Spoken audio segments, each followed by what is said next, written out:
BA পাছ কৰিলে কিন্তু শুদ্ধকৈ লিখিব নাজানে বানান ভুল হয় স্নাতক লেভেলত পঢ়ে কিন্তু তেওঁলোকে ৰিডিং এণ্ড ডিক্টেশ্যন ৰিডিং আৰু ৰাইটিং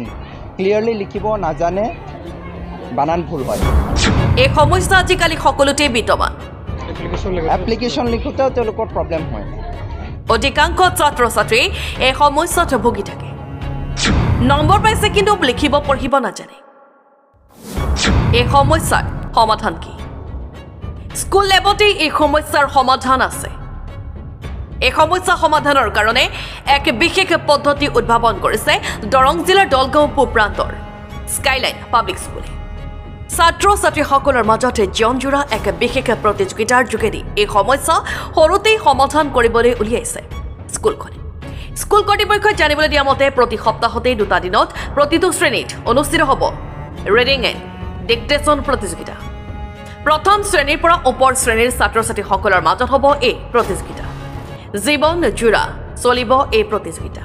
এই ক্ষেত্ৰত অভিভাৱকৰ পূৰ্ণ সহযোগিতা স্কাইলাইন পাব্লিক স্কুলৰ ছাত্ৰ ছাত্ৰীসকলে ভুল বিহীনভাৱে বানান লিখা আৰু শুদ্ধকৈ পঢ়িব সক্ষম হ'ব বুলি আশা প্ৰকাশ কৰিছে আজিৰ এই প্ৰতিযোগিতাৰ মুকলি কৰে ওৰাং KBRDৰ কলেজৰ সহযোগী অধ্যাপক আৰ্শাবুদ্দিনে তেখেতে ভাষণ প্ৰসংগত স্কুলখনৰ ভূয়সী প্ৰশংসা কৰিছে কণ কণ ছাত্ৰ ছাত্ৰীসকলে 15-20 বছৰ পাছত যি সমস্যাৰ সন্মুখীন হ'ব সেয়া এতিয়া স্কুলখনে সমাধান কৰিবলৈ প্ৰচেষ্টা হাতত লোৱা আনন্দ প্ৰকাশ কৰিছে স্কাইলাইন পাব্লিক স্কুলৰ দৰে আন বিদ্যালয়বোৰেও যদি এনে পদক্ষেপ গ্ৰহণ কৰে তেন্তে ছাত্ৰ ছাত্ৰীসকলৰ বৰ উপকাৰ হ'ব বুলি মন্তব্য কৰিছে এটি সুন্দৰ পদক্ষেপ এই ক্ষেত্ৰত মই বিশেষকৈ ডিৰেক্টৰ বা প্ৰিন্সিপাল দুজনকে মই ধন্যবাদ জ্ঞাপন কৰিব বিচাৰিছোঁ দেখা যায় মই এজন কলেজ টিচাৰ কিন্তু আমি দেখা পাওঁ কলেজবিলাকতো আজিকালি হায়াৰ ছেকেণ্ডেৰী লেভেল পাছ কৰি যোৱাৰ পিছতো বহুতো ভুল ভ্ৰান্তি আছে বা এজন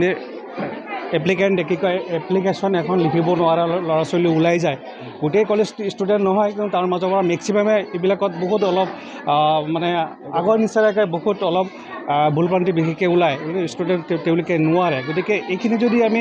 আপাৰ লেভেলত আমি নিশ্চয় এইখিনি শিকাব নোৱাৰোঁ আমি সেই লোৱাৰ লেভেলৰ পৰা শিকাই যাব লাগিব গতিকে এই ক্ষেত্ৰত বিশেষকৈ স্কাইলাইন পাব্লিক স্কুলে যিটো পদক্ষেপ লৈছে এটা সুন্দৰ পদক্ষেপ আমি LP স্কুলত পঢ়ি থাকোঁতেও আমাৰ এনেকুৱা সপ্তাহে কম্পিটিশ্যনবিলাক চলিছিলে দেখা পাইছোঁ আজিকালি কি হয় হয়তো আমি নাজানো গ্ৰাছৰুট লেভেলত টিচাৰ এইবিলাকত কম্পিটিশ্যন হয়নে নাই কিন্তু মই গম নাপাওঁ কিন্তু আজি যি দেখা পালোঁ যিটো পদক্ষেপ লৈছে ৰিডিং এণ্ড যিটো আমাৰ ডিক্টেশ্যন খুব দৰকাৰী পদক্ষেপ বিশেষকৈ অসম চৰকাৰৰ পৰাও এটা পদক্ষেপ লৈছে যেনেকৈ আপোনালোকে নিশ্চয় জানে গুণোৎসৱৰ নিচিনা এটা পদক্ষেপ লৈছে গুণোৎসৱত এটা স্কিল হেৰি থাকে অপশ্যন এটা থাকে এইবিলাকত ৰিডিং আৰু ৰাইটিং বা নিউমাৰেচি এইবিলাকত আমি এক্সটাৰ্নেলবিলাকে যিবিলাক আহে বহি নিৰীক্ষকসকলে তেওঁলোকে এইবিলাক চায় গতিকে এই ক্ষেত্ৰত বিশেষকৈ এটা সুন্দৰ পদক্ষেপ বুলি মই ভাবোঁ নিশ্চয় আশা কৰিব পাৰি আমি সৰুৰ পৰা ক্লাছ এইটো ইয়াৰ ক্লাছ 1ৰ পৰা 6লৈকে আমাৰ ইয়াত আছে দেখা পালোঁ মই ৰুলছ ৰেগুলেশ্যনখন পঢ়িলোঁ গতিকে আমি একেবাৰে 110% আশা কৰিব পাৰোঁ যদি অলপ মানে মন মানসিকতা আমাৰ গাৰ্জেনবিলাকৰ অলপ ইয়াত সহযোগিতা নিশ্চয় থাকিব লাগিব স্কুলত যিহেতু দেখা গৈছে মই প্ৰগ্ৰাম ৰুলছত চালোঁ এওঁলোকে নিজৰ পিৰিয়ডিকৰ ওপৰত মানে যিখিনি আমাৰ ক্লাছৰ যিখিনি ৰুটিনৰ বাহিৰত এওঁলোকে দুটা ৰাখিছে কিন্তু ইয়াত আমি সমালোচনাও কৰিব নোৱাৰোঁ যে এওঁলোকে নিজৰ পাঠ্যক্ৰম বাদ দি এইখিনি কৰিছে নহয় এওঁলোকে সদায় অফ পিৰিয়ডত লাষ্ট টাইমত এটা কৰিছে যিহেতু ৰেচিডেঞ্চিয়েল স্কুল হয় বহুত ল'ৰা ছোৱালী ইয়াত নিশ্চয় থাকে গতিকে এই ক্ষেত্ৰত আমি বহু আশা কৰিব পাৰোঁ মানে কথাটো হ'ল কি ভৱিষ্যতে কি প্ৰব্লেম ফেচ কৰিব পাৰে আজি যিসকল ল'ৰা ছোৱালীয়ে প্ৰাথমিক বিদ্যালয়ত পঢ়ি আছে আমাৰ স্কুলখন মানে nursery to class 6 next year 7 পাব এই ল'ৰা ছোৱালীসকলে মেট্ৰিক পাছ কৰাৰ পিছত হায়াৰ ছেকেণ্ডাৰী পাছ কৰাৰ পিছত বা গ্ৰেজুৱেশ্যনত গৈ বা তেওঁলোকৰ জীৱন যেতিয়া গঢ়িব তেতিয়া কেনেকুৱা ধৰণৰ প্ৰব্লেম ফেচ কৰিব লগা হয় আৰু সেই প্ৰব্লেমখিনিৰ সমাধান কি এই কথাটোৰ চিন্তাৰ যেতিয়া মোৰ মাইণ্ডত আহিছে তেতিয়া মই ভাবিছোঁ কিবা এটা কৰিব লাগিব আজিকালি আমাৰ চিফ গেষ্ট ছাৰে ক'লে যে বহু ল'ৰা ছোৱালীয়ে স্নাতক লেভেলত পঢ়ে কিন্তু তেওঁলোকে ৰিডিং এণ্ড ডিক্টেশ্যন ৰিডিং আৰু ৰাইটিং ক্লিয়াৰলি লিখিব নাজানে বানান ভুল হয় এপ্লিকেশ্যন লিখোঁতেও তেওঁলোকৰ প্ৰব্লেম হয় মই ভাবিলোঁ যে এই বস্তুটো যদি আমি ক্লাছ 1-ৰ পৰা কম্পিটিশ্যনৰ ৰূপত লৈ যাওঁ, এইটো আমি ক্লাছ 1-ৰ পৰা 6লৈকে ল'ৰা ছোৱালী পঢ়ি থকাসকলৰ মাজত সপ্তাহত 2 দিনকৈ এদিন ৰিডিং আৰু এদিন ডিক্টেশ্যন, লাষ্ট পিৰিয়ডত তেওঁলোকক কম্পিটিশ্যন পাতি দিম। কেটেগৰী ৱাইজ ভাগ কৰিছোঁ, চি, বি আৰু এ। ইয়াত 0 mark is the highest mark. শ্ৰোতলিপিত যিজনৰ এজনৰ এটা ভুল নহ'ব, তেওঁ 0 মাৰ্ক পাব আৰু তেওঁ উইনাৰ হ'ব। আৰু যিসকলে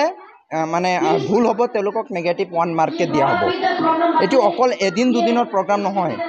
যিমান দিনলৈকে স্কুল চলি যাব সিমান দিনলৈকে এই প্ৰগ্ৰামটো চলিব। আমি খুব ভাল পালোঁ যে ওৰাং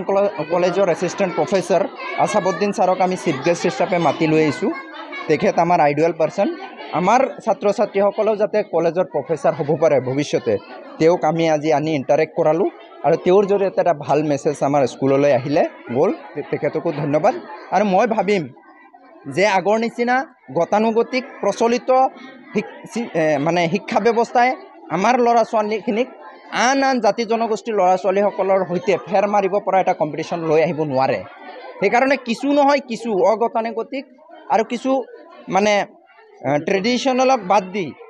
নতুনত্ব মানে আমাৰ সংযোজন কৰিব লাগিব। আৰু মই ভাবিম যে আমাৰ স্কুলখনে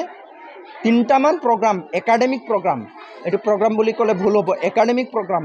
মানে আমাৰ ক্লাছো হৈ আছে, লগত এইবিলাক প্ৰগ্ৰামো চলি গৈ আছে। আমি প্ৰত্যেক ছেটাৰডে জেনেৰেল নলেজৰ ওপৰত কম্পিটিশ্যন পাতোঁ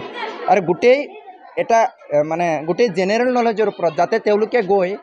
নেক্সট যেতিয়া আপোনাৰ কম্পিটিটিভ এক্সাম নিজৰ জীৱনটো ছাকচেছ কৰিবৰ কাৰণে যিকোনো এক্সামত বহিব লগা হয়, বেংকৰ পৰীক্ষাই হওক, SSC হওক, APSC প্ৰিলিমছে হওক, UPSC প্ৰিলিমছে হওক, যাতে তেওঁলোকক জেনেৰেল নলেজৰ ক্ষেত্ৰত কোনেও পিছ পেলাব নোৱাৰে, তাৰ কাৰণে প্ৰতিটো ছেটাৰডে এটা জেনেৰেল নলেজৰো আমি ইয়াত একাডেমিক প্ৰগ্ৰাম হিচাপে লঞ্চ কৰিছোঁ যোৱা মাহত, আৰু সেইটো কণ্টিনিউৱাছ হৈ আছে। আৰু এটা প্ৰগ্ৰাম কিতাপক লৈ আমাৰ আহি আছে, ভৱিষ্যত দিনত হয়তো এমাহৰ পিছত এইটো আমি লঞ্চ কৰিম।